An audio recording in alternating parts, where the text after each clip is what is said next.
दोस्तों, आज हम हिंदी व्याकरण के छठे लेक्चर में क्रिया के बारे में पढ़ेंगे।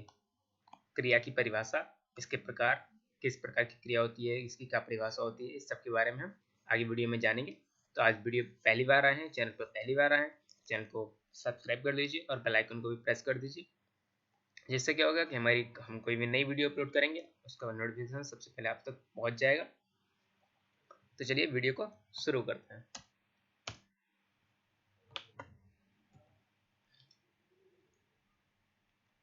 क्रिया, इसके बारे में चर्चा करेंगे, इसकी परिभाषा और इसके प्रकार।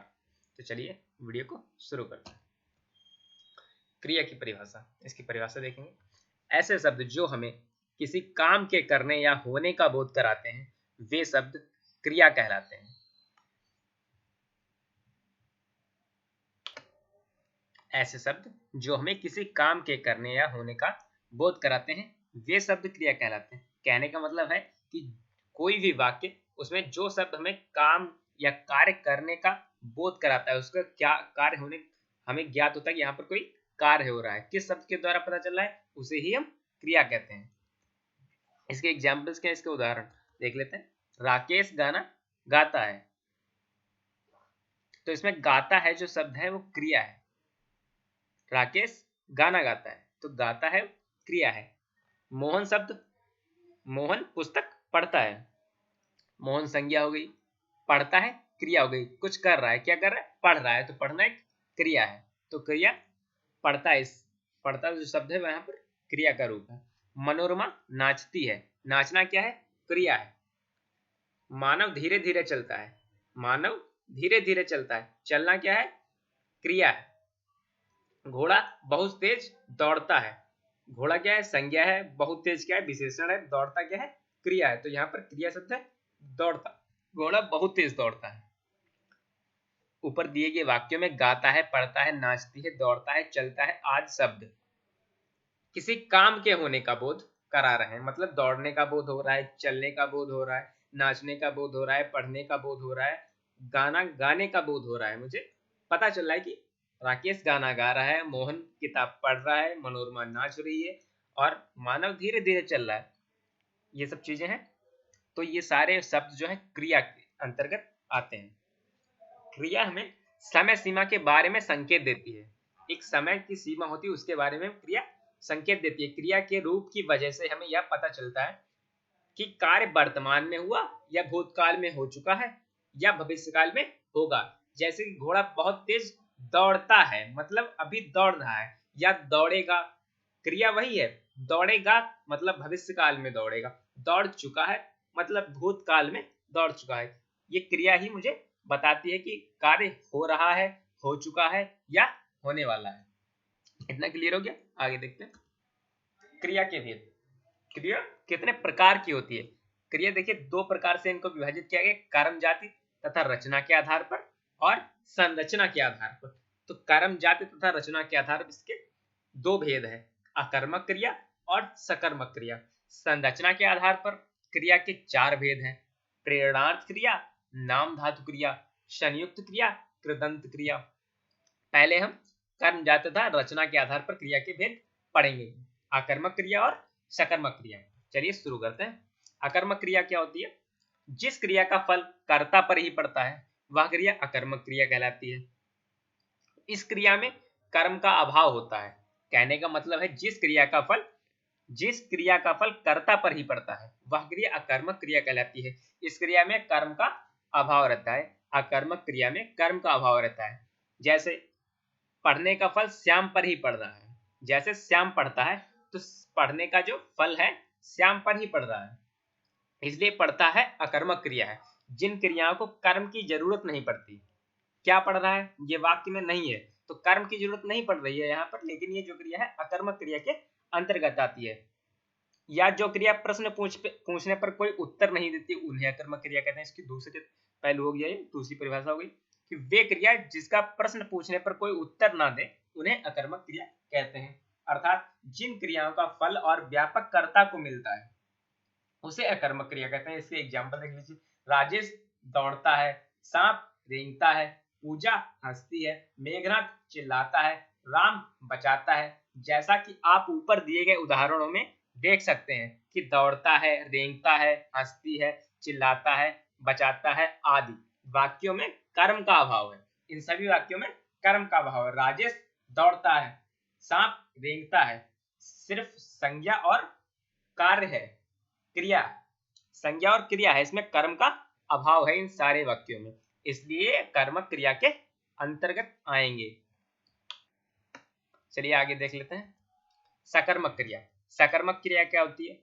जिस क्रिया में कर्म का होना जरूरी है। अकर्मक क्रिया में क्या होता है? कर्म का अभाव रहता है, और सकर्मक क्रिया में कर्म का होना जरूरी है, वरना वो अकर्मक क्रिया के अंतर्गत होगी, जहां पर कर्म नहीं दिखाई देगा, और जहां पर कर्म होगा वो सकर्मक क्रिया होगी। जैसे जिस क्रिया में कर्म का होना जरूरी होता है वह क्रिया सकर्मक क्रिया कहलाती है। इन क्रियाओं का असर कर्ता पर ना पड़कर कर्म पर पड़ता है। सकर्मक अर्थात कर्म के साथ, इसका मतलब ये होता है कर्म के साथ। जैसे विकास पानी पीता है, इसमें पीता है क्रिया का फल कर्ता पर ना पड़ के, कर्म पानी पर पड़ रहा है। क्या पी रहा है? पानी पी रहा है। विकास पानी पीता है, अतः यह सकर्मक क्रिया है। समझिएगा बात को ध्यान से। रमेश फल खाता है। रमेश क्या खाता है? फल खाता है। तो खाने का जो प्रभाव है वो फल पर पड़ रहा है। क्या खा रहा है? फल खा रहा है। सुदर्शन गाड़ी चलाता है। क्या चला रहा है? गाड़ी। तो यहाँ पर चलाना सकर्मक क्रिया है। मैं बाइक चलाता हूँ। बाइक चलाना, क्या चला रहा है? कि बाइक चला रहा है। तो यहाँ पर सकर्मक क्रिया है, क्योंकि बाइक एक कर्म है। रमा सब्जी बनाती है। बना तो रही है, लेकिन क्या बना रही है? सब्जी। वो एक कर्म के अंतर्गत आता है, इसमें कर्म का होना जरूरी है, इसलिए रमा संज्ञा हो गई, सब्जी कर्म हो गया, और बनाना एक क्रिया हो गई। तो ये सकर्मक क्रिया हो गई। जैसा कि आप ऊपर दिए उदाहरणों में देख सकते हैं कि क्रिया का फल कर्ता पर ना पड़ के कर्म पर पड़ रहा है, अतः यह उदाहरण सकर्मक क्रिया के अंतर्गत आएंगे। ये क्लियर हो गया सकर्मक क्रिया और अकर्मक क्रिया। आगे देख लेते हैं इसके भेद। सकर्मक क्रिया के भेद। एक कर्मक क्रिया इसका एक भेद होता है, और द्विकर्मक क्रिया। एक कर्मक क्रिया में क्या होता है? जिस क्रिया में एक ही कर्म हो वह एक कर्मक क्रिया कहलाती है। जैसे तुषार गाड़ी चलाता है, इसमें चलाता क्रिया का गाड़ी कर्म एक ही है, अतः एक कर्मक क्रिया के अंतर्गत आएगा। कहने का मतलब है वह क्रिया, वह सकर्मक क्रिया जिसमें सिर्फ एक ही कर्म हो वह एक कर्मक क्रिया कहलाती है। इसका ठीक उल्टा द्विकर्मक क्रिया। जिस क्रिया में दो कर्म होते हैं वह द्विकर्मक क्रिया कहलाती है। पहला कर्म सजीव होता है और दूसरा कर्म निर्जीव होता है। ये भी इसका बहुत इंपॉर्टेंट पॉइंट है कि पहला कर्म सजीव होता है और दूसरा कर्म हमेशा निर्जीव होता है। जैसे श्याम ने राधा को रुपए दिए। श्याम ने राधा को रुपए दिए। ऊपर दिए गए उदाहरण में देना क्रिया के दो कर्म है, राधा एवं रुपए। राधा को रुपए दिए, राधा को और रुपए दिए, दोनों कर्म है। यहाँ पर राधा को और रुपए देना दोनों कर्म है, और दिए वो एक क्रिया है, इसलिए यह द्विकर्मक क्रिया, मतलब दो कर्म है यहाँ पर, इसलिए ये द्विकर्मक क्रिया के अंतर्गत आएगा। ये क्लियर हो गया। आगे देखते हैं संरचना के आधार पर क्रिया के भेद। संरचना के क्रिया आधार पर क्रिया के चार भेद होते हैं। मैंने पहले ही बताया आपको, प्रेरणार्थ क्रिया, नामधातु क्रिया और संयुक्त क्रिया और कृदंत क्रिया। पहले हम प्रेरणार्थ क्रिया के बारे में जानेंगे। जिस क्रिया से यह ज्ञात हो कि कर्ता स्वयं काम न करके, जिस क्रिया से यह ज्ञात हो कि कर्ता स्वयं काम ना करके किसी और से काम करा रहा है, जैसे पढ़वाना, लिखवाना आदि शब्द। जैसे कि वह मोहन सोहन से किताब पढ़वा रहा है, तो यहाँ पर पढ़वाना शब्द है, मतलब प्रेरणार्थ क्रिया है कि वह उससे पढ़वा रहा है या वह उससे लिखवा रहा है। ये प्रेरणार्थ क्रिया के अंतर्गत आता है। नाम धातु क्रिया में क्या होता है? नाम धातु क्रिया ऐसी धातु जो क्रिया को छोड़कर किन्हीं अन्य शब्दों जैसे संज्ञा, सर्वनाम, विशेषण आदि से बनती है, वह नाम धातु क्रिया कहते हैं। जैसे अपनाना, गरमाना इत्यादि शब्द। संयुक्त क्रिया में क्या होता है? संयुक्त क्रिया ऐसी क्रिया या वह क्रिया जो किन्हीं दो क्रियाओं के, ऐसी क्रिया जो किन्हीं दो क्रियाओं के मेल से बनती है, वह संयुक्त क्रिया कहलाती है। जैसे खा लिया, चल दिया, पी लिया। खाना भी एक क्रिया है, और लेना भी एक क्रिया है, और चलना भी एक क्रिया है, और देना भी एक क्रिया है। चल देना, चलना अलग क्रिया और चल देना अलग क्रिया, दो क्रियाएं हैं। यहाँ पर इस संयुक्त क्रिया के अंतर्गत आता है। कृदंत क्रिया क्या होती है? जब किसी क्रिया में प्रत्यय जोड़कर उसका नया क्रिया रूप बनाया जाए, वह कृदंत क्रिया कहलाती है। जैसे दौड़ना, भागता, यहाँ पर ये ना और ता दोनों प्रत्यय है। यहाँ पर जहां पर प्रत्यय का बोध होता है क्रिया में, तो वहां पर कृदंत क्रिया होती है। ये संरचना के आधार पर क्रिया के 4 भेद हो गए और वीडियो समाप्त होता है। वीडियो अच्छा लगा हो तो वीडियो को लाइक कर दीजिए, चैनल को सब्सक्राइब कर दीजिए।